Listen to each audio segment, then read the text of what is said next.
अंबरनाथ मधल्या शिवसैनिकाचे पैसे शिवसेनेने परत केले नव्हते ही बातमी एबीपी माझाने दाखवल्यानंतर आता त्याची दखल घेण्यात आलेली आहे। शिवसेनेने संदीप कदम यांचे 1.5 लाख रुपये परत केलेले आहेत, तसा धनादेश त्यांच्या घरी पाठवलेला आहे। निनाद करमरकर आमचे प्रतिनिधी आता आपल्याबरोबर आहेत। निनाद, काय अपडेट? प्राजक्ता, 2014 साली ज्यावेळी आदित्य ठाकरे अंबरनाथ शहराच्या दौऱ्यावर आले होते त्यावेळी त्यांच्या स्वागतासाठी अंबरनाथ शहरात काही ठिकाणी कमानी उभारण्यात आल्या होत्या। हे काम जे आहे ते संदीप कदम या शिवसैनिकाला त्यावेळी देण्यात आलं होतं।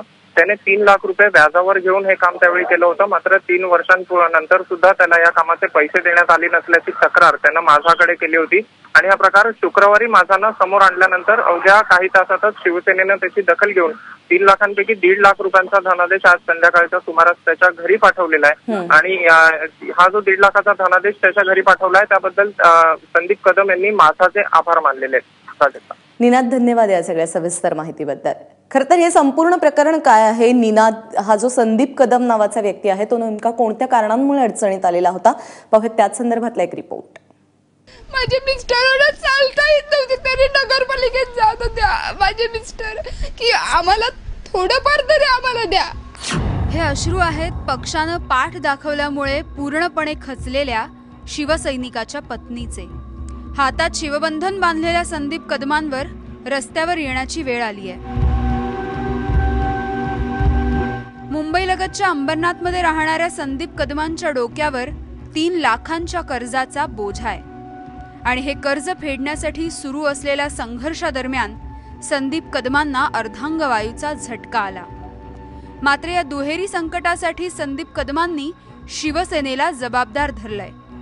2014 मध्ये आदित्य ठाकरे अंबरनाथ दौऱ्यावर आले होते, त्यावेळी स्वागत गेट उभारण्याचं काम संदीप कदमांना मिळालं होतं।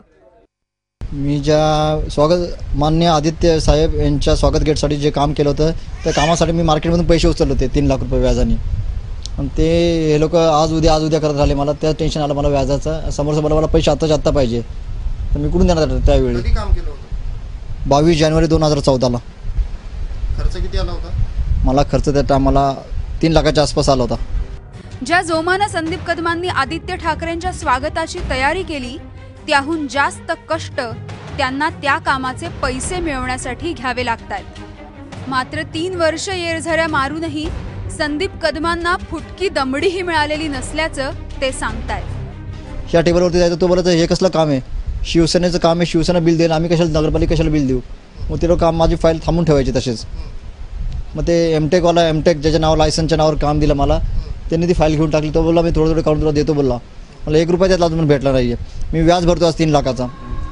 या संदर्भात शिवसेनेच्या स्थानिक आमदारांना विचारलं असता त्यांनी संदीप कदमांनाच खोटं ठरवण्याचा प्रयत्न केलाय।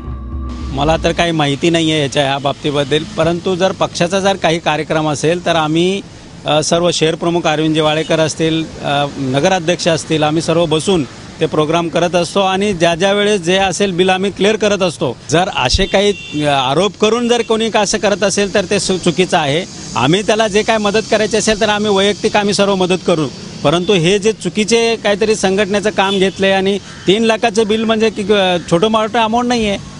शेतकऱ्यांच्या कर्जमाफीसाठी शिवसेना मैदानात उतरली आहे, मात्र पक्षानं झिडकारल्यामुळे कर्जाच्या बोजाखाली दबलेल्या या शिवसैनिकाचं काय? त्याला कर्जाच्या कचाट्यातून बाहेर काढण्याचे आदेश उद्धव ठाकरे आणि आदित्य ठाकरे देणार का? की अशाच संकटात जगण्यासाठी या शिवसैनिकाला परिस्थितीच्या हवाली करण्यात येणार आहे? निनाद करमरकर सह ब्युरो रिपोर्ट, एबीपी माझा, अंबरनाथ।